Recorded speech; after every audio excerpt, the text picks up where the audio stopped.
Assalamualaikum Bu Erlin, selamat siang. Waalaikumsalam Bu Tia, selamat siang kembali. Bagaimana kabarnya Bu Erlin hari ini?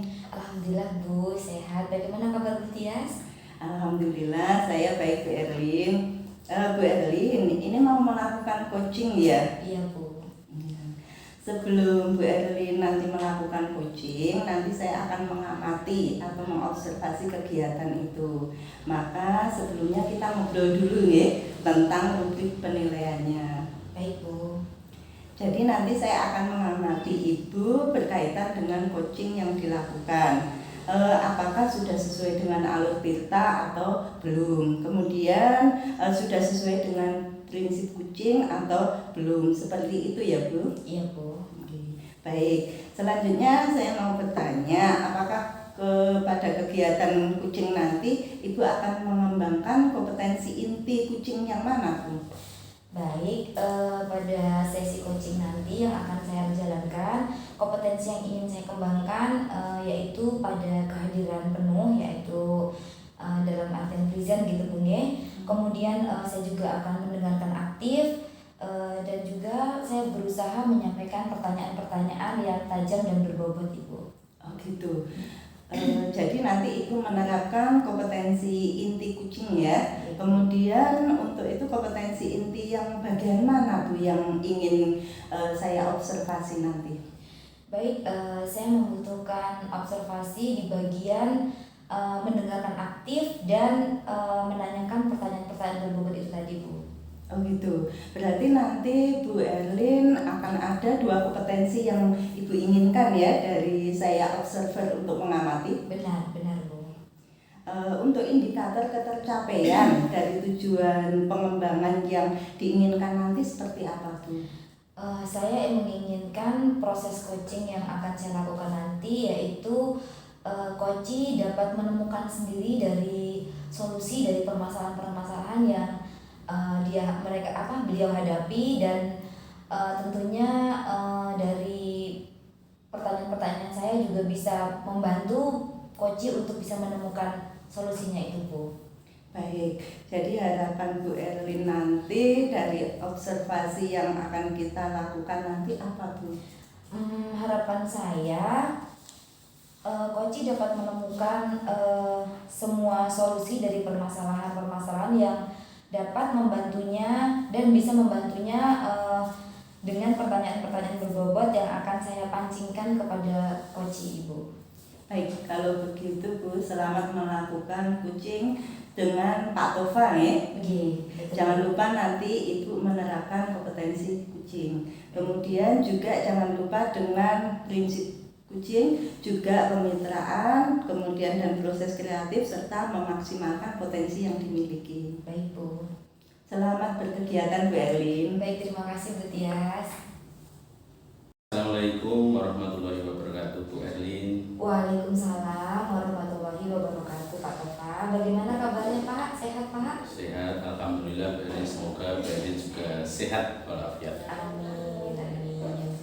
Ini Bu Erlin lagi sibuk apa tidak ini Bu? Boten silakan. Ini Bu, saya ingin dalam waktunya 5-10 menit ingin komunikasi dengan Bu Erlin dan mau mengutarakan sebuah masalah-masalah. Oh iya Pak, siap. Sepertinya ada yang mengganjal gitu ya Pak di pikiran Bapak.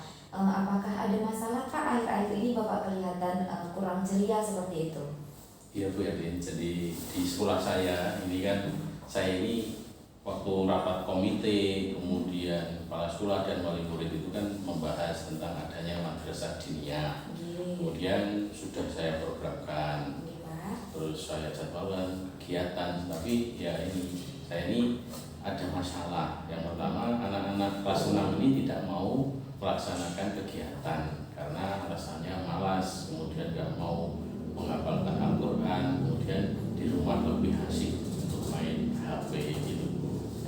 Oh begitu ya Pak ya. Kalau berkenan Pak, bolehkah Bapak berbagi cerita dengan saya? Siapa tahu dengan berbagi masalah nanti kita bisa menemukan solusi dari masalah bersama-sama Pak. Iya Bu Erlin, jadi kan Madin ini kelas 1 sampai kelas 6.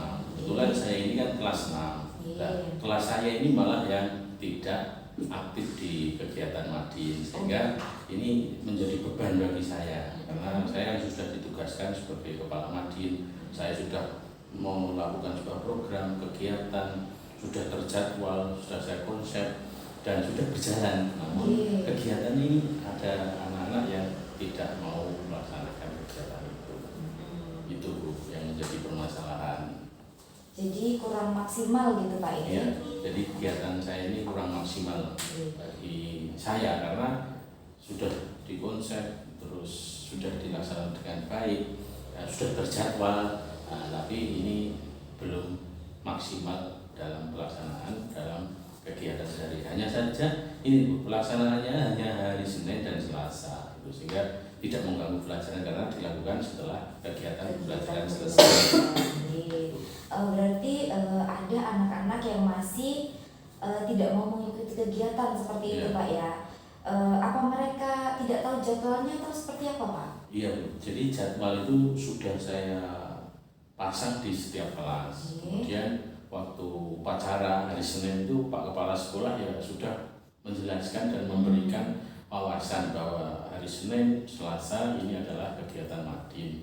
Karena kegiatan ini kan sangat baik untuk karakter dan budaya positif di sekolah. Lalu kegiatan tersebut diberi presensi Mbak Pak apa tidak? Kemudian untuk evaluasi dengan guru dan yang lainnya itu seperti apa Pak? Iya Bu, jadi presensi ini sudah saya lakukan. Jadi setiap kelas itu ketika pelajaran mulai, ketika mereka masuk ada presensi. Kemudian juga saya sudah koordinasi dengan wali kelas. Jadi wali kelas itu jam terakhir dia memberikan pengetahuan kepada anak bahwa nanti akan dilanjutkan kegiatan Madin. Tapi ya ini masih ada banyak kendala gitu. Kalau menurut Pak Tova sendiri, mengapa nih kira-kira anak-anak bisa seperti itu Pak? Padahal maksud dan tujuan dan teknis dari kegiatan Madrasah Diniyah juga sudah jelas gitu Pak untuk dipahami yang dilakukan. Iya Bu, jadi masalah ini kalau saya lihat itu ada dua faktor. Jadi faktor internal dan faktor eksternal. Dari internalnya ini anak-anak ini kurang memiliki sebuah motivasi. Kemudian dia itu nggak mau berpikir lagi ketika siang hari kan itu, sehingga anak-anak ini memiliki enak di rumah, tidur, main dan lain sebagainya. Ini faktor internal. Kemudian faktor eksternal ini ada beberapa orang tua yang kurang setuju dengan adanya Madin karena ya pengetahuan agama, sehingga orang tua ini lebih baik mengursuskan anaknya ini les matematika, bahasa Inggris seperti itu. Ini faktor eksternalnya Bu. Oh begitu Pak G. Jadi menurut Pak Tova ada dua faktor yang mempengaruhi tidak tercapainya tujuan dari rencana Bapak tersebut. Kemudian apa ini Pak solusi atau usaha yang Pak Tova lakukan untuk memperbaiki kondisi tersebut Pak?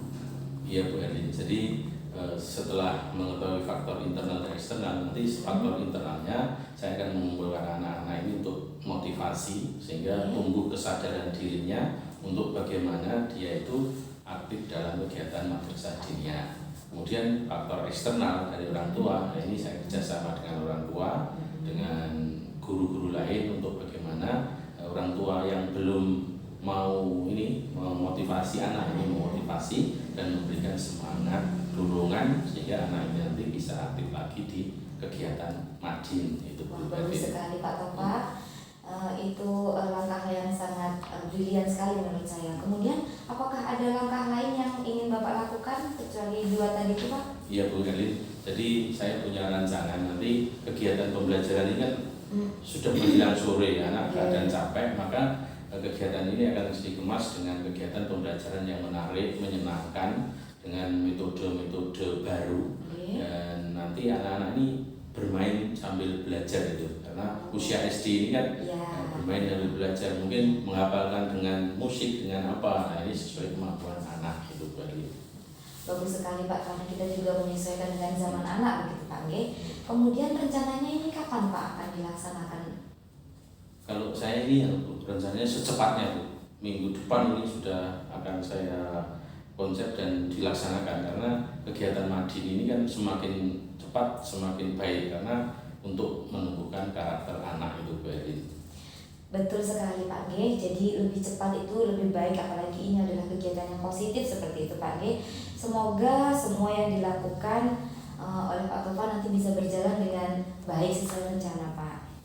Iya Bu, jadi terima kasih ini dukungannya dan nanti akan saya laksanakan dengan baik. Baik, bagus sekali Pak Tofa. Kemudian ini kalau misalnya Pak G, rencana Bapak dalam sepekan ke depan masih ada yang belum dilakukan seperti itu Pak. Apakah ada lanjutan atau membiarkan kegiatan Madin berjalan seadanya saja Pak? Ya, saya ini berusaha keras semaksimal mungkin untuk bagaimana Madin ini tidak seperti biasanya, tapi akan saya kembangkan sehingga sesuai dengan harapan-harapan dari wali murid, kepala sekolah, komite, hingga saya harus berusaha keras untuk mewujudkan itu. Seperti itu Pak G. Baik Pak, selamat dan semangat ya Pak Tofa untuk melaksanakan hal-hal yang direncanakan tadi. Ya, mencoba dan terus mencoba itu adalah hal sesuatu yang baik ya Pak G. Iya Bu Erlin, terima kasih sekali pada kesempatan ini saya sudah merasa lega karena dapat siraman nasihat dari Bu Erlin, sehingga ini nanti menjadi semangat saya untuk mengembangkan apa yang saya katakan di atas tadi dan mengembangkan Madin bisa berjalan dengan baik. Amin, amin ya Pak, sama-sama. Semoga kita bisa terus bersilaturahmi Pak G untuk melakukan diskusi-diskusi lainnya di lain kesempatan Pak G. Ya Bu, terima kasih. Dan ini saya mohon pamit. Wassalamualaikum warahmatullahi wabarakatuh. Waalaikumsalam warahmatullahi wabarakatuh. Selamat siang Bu Erlin. Selamat siang Bu Tias. Bu Erlin tadi sudah menyelesaikan kucing ya dengan Pak Tofa. Iya Bu. Baik, ada beberapa hal yang perlu saya tanyakan Bu Erlin. Baik Bu, silakan. Ya, Bu Erlin, apa yang sudah dilakukan pada saat kegiatan kucing tadi? Baik, tadi saya sudah melakukan kucing dengan alur tirta ya Bu. Sudah menanyakan tujuan, kemudian sudah mengidentifikasi masalah coaching juga, kemudian saya juga menanyakan rencana aksi dari coaching dan tanggung jawab dari coaching tersebut, sehingga coaching sendiri itu bisa menyampaikan dan menemukan solusi dari permasalahannya Bu. Ya, betul sekali Bu Erlin. Tadi saya mengamati bahwa pada saat Bu Erlin melakukan kucing dengan Pak Tofa, Bu Erlin sudah melakukan kucing dengan menerapkan kompetensi inti kucing. Kemudian sesuai dengan alur tirta. Kemudian Bu Erlin juga sudah melakukan present dan mendengarkan dengan aktif dan juga menyampaikan pertanyaan-pertanyaan berbobot. Iya Bu. Kemudian Bu Erlin pada saat itu saya amati juga bisa mencatat kata-kata kucing, kemudian bisa menanyakan kepada kucing terkait dengan apa yang disampaikan Pak Tofa tersebut, dan kucing sendiri juga sudah bisa menemukan solusinya. Iya Bu. Sudah bagus. Kemudian kompetensi apa lagi yang Bu Erlin ingin kembangkan pada saat Bu Erlin akan melakukan kucing di lain waktu berdasarkan kucing yang baru saja itu lakukan? Baik, untuk kompetensi yang ingin saya kembangkan yaitu adalah kehadiran penuh dan mendengarkan aktif Bu. Saya ingin bisa lebih mendengarkan penuh ketika melakukan proses kegiatan coaching, dan saya juga ingin memiliki pertanyaan-pertanyaan yang berbobot yang dimana itu bisa membuat coaching menemukan solusi-solusi dari permasalahannya tersebut Ibu. Baik, mudah-mudahan nanti jika Bu Erlin menerapkan kucing lagi bisa melakukan kompetensi inti kucing dan menerapkan prinsip kucing dengan lebih baik ya Bu. Iya Bu. Semoga semua apa yang sudah menjadi harapan Bu Erlin dapat tercapai dengan baik dan lancar, dan kita bisa bertemu kembali di lain waktu. Iya Bu, terima kasih Bu atas waktunya. Sama-sama Bu Erwin, sampai bertemu lagi. Baik Bu. Assalamualaikum. Waalaikumsalam.